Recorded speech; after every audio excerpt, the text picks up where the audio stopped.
Good morning, everyone. It's October 15th. You are about to take a much needed but far too short fall break for the next couple of days. And this is a message to both of my classes. It's 2025, just in case this is watched by someone later.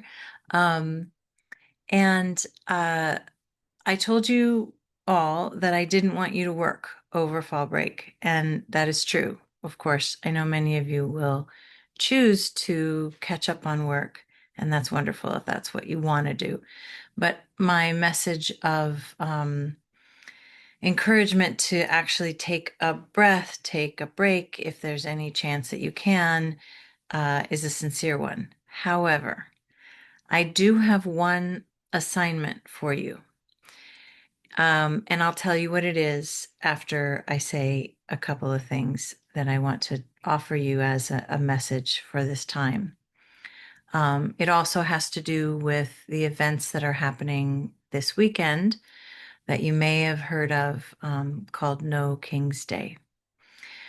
Um, this is an unprecedented time in our country and also in the world, in large part because it is an unprecedented time in our country.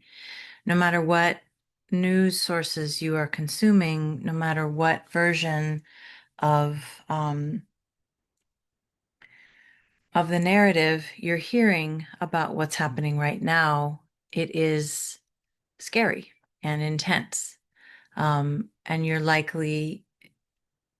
many of you are likely in the middle of multiple perspectives on this. Um, I'm not here to say in this video what you should think, but I want to acknowledge that this is a time in which many of the questions that we are wrestling with, whether you are in my course on reading women writers and we're reading Octavia Butler and thinking about moments of dystopian political collapse and climate change uh, and survival, in which communities are trying to figure out who to protect and who to care for and um, what is acceptable and what is not in terms of violence, and thinking about empathy and whether it's a weakness or a strength. A book that was written in the late 1980s, published in the 1990s, and yet speaks very loudly to our world. For those of you in my other class, Colonial Latin America, I'm referring to Octavia Butler's Parable of the Sower, which is followed by Parable of the Talent. So if you want some other kind of reading, it's a really wonderful book. Whether you're in that class and we're explicitly talking about those questions, or you're in my colonial Latin American history class and we're talking about moments of dramatic transformation in which people are figuring out what authority means, how communities and states should organize themselves, who has the right to decide these things, what are rights, what are obligations, um, from and by and for people in power and people not in power. Um, the questions that we are asking ourselves we're asking ourselves in action, the way that it usually happens. That was my phone falling on the ground. Um, Philosophers and political theorists and students and scholars, all of us may ask those questions in the abstract. People on social media explicitly ask those questions and debate those questions, but we as a society figure out those questions in action. And right now, that's what's happening. Our our country as a whole, in various places, in various ways, uh, is wrestling with what a democracy means, whether or not the Constitution ought to be interpreted in the way that it has been, what the separation of powers between the different branches of government mean. Um, what is safety? What is community? Who belongs? What's our legacy? What's our responsibilities to the world and to all of the people living here? Um, and it's a time that I can assure you, 50 years from now, probably less, will be talked about as singularly significant. But we don't know what will be said. We don't know what the next 10 years are going to look like. We don't know what the next 2 years are going to look like. Um, and so you are moving into a couple days of break, uh, and you will undoubtedly hear about the protests that are happening on Saturday. And I want to say one thing about personal, our personal experiences in the midst of all of this. It's overwhelming. It's hard to know how to engage. Um, and it's not that there aren't resources for thinking about these things and for helping you sort through them, but there are too many. And that connects with fall break because it connects with the reality that there is just too much to do for all of you, for all of us, to keep up with our obligations in classes, at work, which for me is one and the same. But for many of you, there's, but for me, there's a lot of different aspects of my work. Um, and the part of it that is related to teaching really ought to take up all of my time. But unfortunately, there's a lot of other things that I have to do for my work. And then there's, family obligations. And all of you work jobs, often multiple jobs. Many of you have family obligations, and you're taking a whole lot of classes. And you're trying to live your life, and you're trying to be a politically engaged or simply just you know, an engaged member of all the communities that you care about. And there's so many things about your life that I certainly don't know about, and that maybe many of the people sitting next to you in classes don't know about. But what I want you to know is I know it's impossible to actually do all the things that we are supposed to do. And so here's the assignment.